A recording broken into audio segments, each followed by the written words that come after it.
hear cases of people coming from different countries, to come and, get caught here. They are probably Nigerians and they've gone, some other countries, and even some African countries are still doing this. So there are deep-rooted issues that, we need to place the spotlight on. Female genital mutilation has serious immediate and long-term health consequences. Some people do it maybe 8 days after birth and all of that. And I think that the reasons why they do it at those points is just the same way they say they want to pierce a baby's ears. They'll say they pierce it when it will not be so painful and all of that. So I think that that's one of the reasons why they do it, from 0 to maybe 1. Some people do it even afterwards, depending on the culture. You hear some people in probably Imo states and some other states, they'll tell you they do it, more than that. Some people 5, some people 7, some people before 13 rather. So they do it. So some people just do it based on their culture. It's still rooted in the thing about FGM is some people do not even know why they do some part of the practice of female genital mutilation. They just do it because they are carrying on a generational information, from their forefathers to them, and they're just moving it forward and forward and forward. So basically, they do it based on their culture. They say, oh, in our culture we do it 0 to 1. Some other people in their own culture they do it 13, 5, depending on their culture. Female genital mutilation can have lifelong psychological and sexual consequences. Many survivors experience anxiety, depression, low self-esteem, and post-traumatic stress due to the trauma of the procedure. Female genital mutilation is the total or partial cut of a female's external genitalia. For those people that do not understand when we say FGM, and female genital mutilation is not, people call it female circumcision, but it's not circumcision because it's a gruesome violation of a girl's rights, right? So there's a difference. When we say male circumcision, we say it's okay, to cut a boy, right? And that's because it reduces penile cancer. It does a lot of things to help the boy child, but it doesn't do FGM does not have any health benefit, right? So the immediate consequence of female genital mutilation is at that point that they are cutting that particular girl. A lot of girls go into shock at that particular point. There's injury to the genitalia at that particular point. A lot of things happen. Bleeding, some people even go into shock and they die, immediately. There's retention of urine too at that particular point. Those are the immediate consequences, basically, that I can think of for now. And even bleeding occurs, and maybe from there, death. So yeah, then the long-term consequence. So afterwards that it has been done, maybe for some days after, or even months and years, lifelong consequence. Some people are still living with the consequence up till now. There was a girl that was caught. Her father is a goat rearer. She was caught, and then how you have a wound and you feel the need to want to peel it out. And that was how this girl peeled off that particular wound, at her genitalias, and that was how she bled to death. So that is also part of the long-term consequence. It's also part of the immediate, if you're looking at it based on the days. Other ones, we have painful sexual intercourse. We have still urine retention for some people, infection in the utera, complications in childbirth. We've seen this. This one is happening over and over. I met a woman that for her 4 children, she gave birth to them via CS because of female genital mutilation. I met a woman as well that went through a series of miscarriages due to female genital mutilation. I've seen cases of divorce. Somebody met me one time. I went for a program and she was like, "Oh, you used to talk about FGM." I said, "Yes." She said, "Okay, that there's an issue in her community." And I said, "What is it?" She said, "There's a girl that was caught. She's married, and now the husband is having, other relationships outside, and that was a problem for her." The problem was not just him having that relationship outside, but because she's unable to satisfy him, as she's supposed to, and she wanted an advice from me. And then I told her that this it's important that she see a therapist, because there are some things that have been done and probably cannot be undone, but there are things that she can do, to help her, seek medical help, so those things you can do them, to help you. There are also psychological issues, in some of these cases. You see somebody living with low self-esteem, you see people, having post-traumatic stress disorder, depression, due to some of these issues. So imagine the girl that had her marriage intact, and because of everything that had happened to her, she had to leave her marriage, because of this particular issue. So it's something that can also cause the psychological issue, especially in a country like Nigeria, where we still have people that, stereotype other people, right? Traditional rulers, religious leaders, and community gatekeepers play a crucial role in eliminating female genital mutilation by using their influence to challenge harmful cultural norms, correct misconceptions that FGM is a religious requirement, and encourage communities to abandon the practice. We have cutting seasons, Christmas period, this long vacation coming, Easter period, vacations in schools. Those are cutting seasons, so that the girls can stay at home, heal for some time, and then go back. There's some girls that do not heal within the time frame, and because they don't heal within that time frame, they miss school, and because of that they have to repeat some classes. So that sometimes cause, low self-esteem and some things for them. And for the divorce case, I spoke about how a woman leaves her marriage and that affects her psychologically. There are other psychological issues. The fact that you are unable to meet your spouse sexually, those are, issues that a lot of women are going through, these days. And when the husband goes out to satisfy themselves, those women know, and they live with that, pain in their heart. So that causes depression. So those are psychological issues that goes on. There are other ones that I can't probably remember right now. Sexual issues.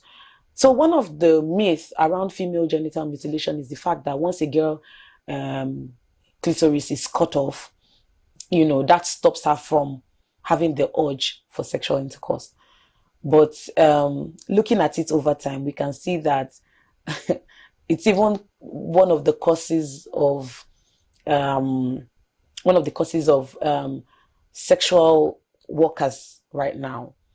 Some people are looking for satisfaction, and because they are not getting the satisfaction because of the fact that an organ is cut out from their body, they now look for other sexual, satisfaction outside.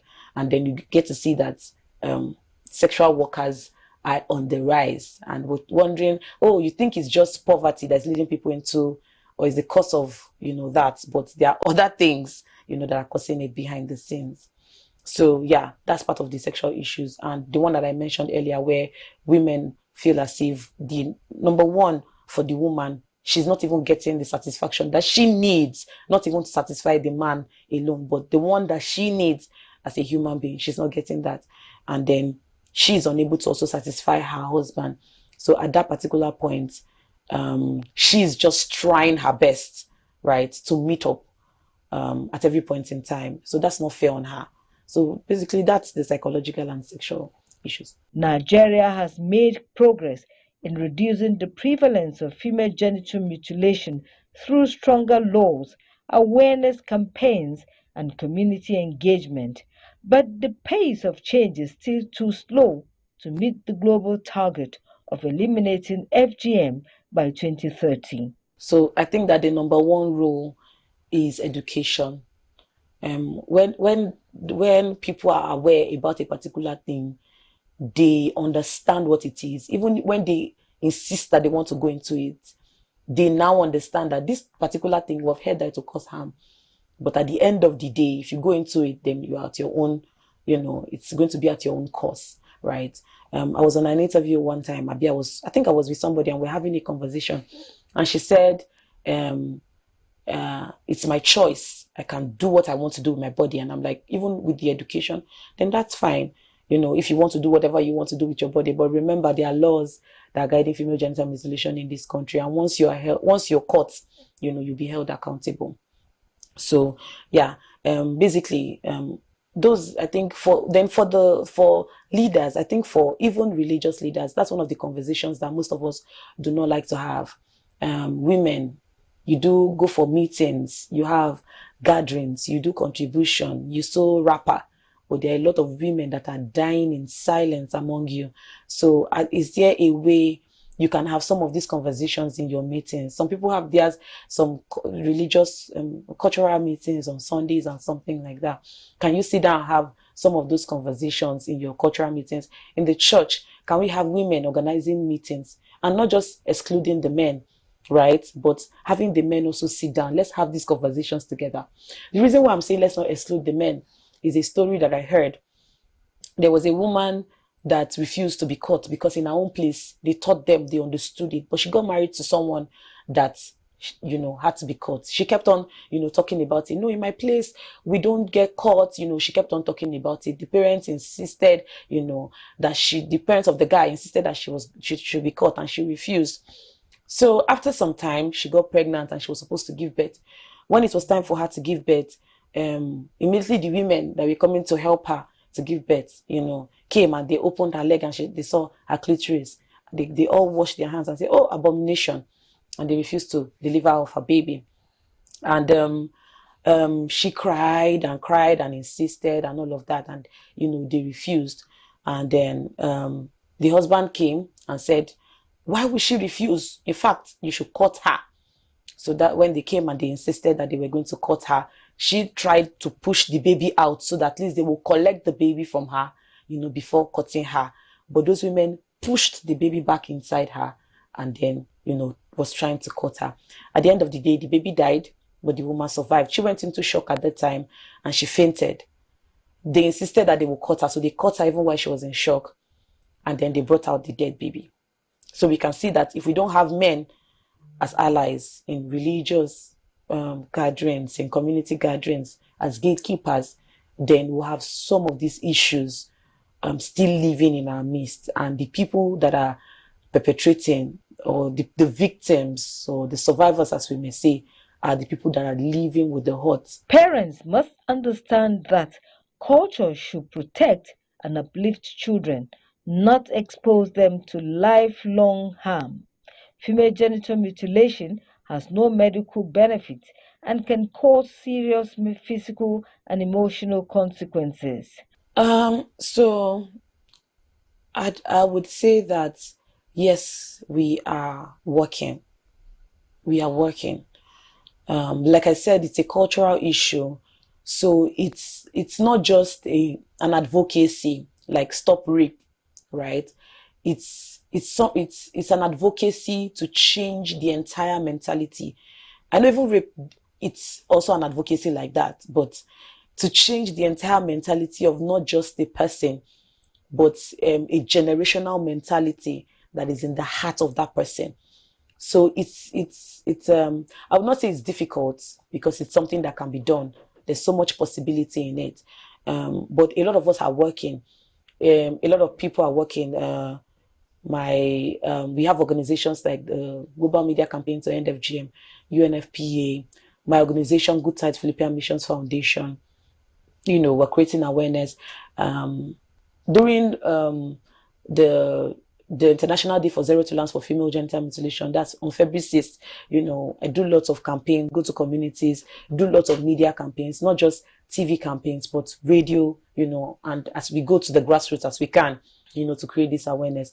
And we're trying our best. And I think that with the policies and with the fact that, there are policies, the problem that we have is implementation. Because when we have people who are caught, with some of these acts, who are they reporting to? And the people they are reporting to, how are they taking the issues? Are they sending those people to court, or are they saying, "Oh, you, sorry," and everybody goes their way, right? Are they sent to proper channels where they can be punished? Because I believe that if one perpetrator is punished and they make him make a public show of that particular perpetrator, then people learn and they're like, okay, no, I would not, go with this particular act. So I feel that once we begin to implement, the implementation is not just only for the government, it's also for individuals. You're living in a community where that is happening. What are you doing as an individual, to end female genital mutilation? You cannot just leave it for the NGOs alone, right? It's just like what Rapid TV is doing, today. You're calling an expert to create an awareness on this particular thing so that people can understand it and they can end it. So I think that we're moving. It's not as bad as it used to be, but we're creating the awareness. And one other thing that I've done is I'm an author. I wrote a book, Tolani Nirara. It means Tolani said no. I went around to do book distribution or sponsored, to do book distribution for children, because there was a time, there was a girl that was supposed to be caught and she knew, she was aware, and she ran.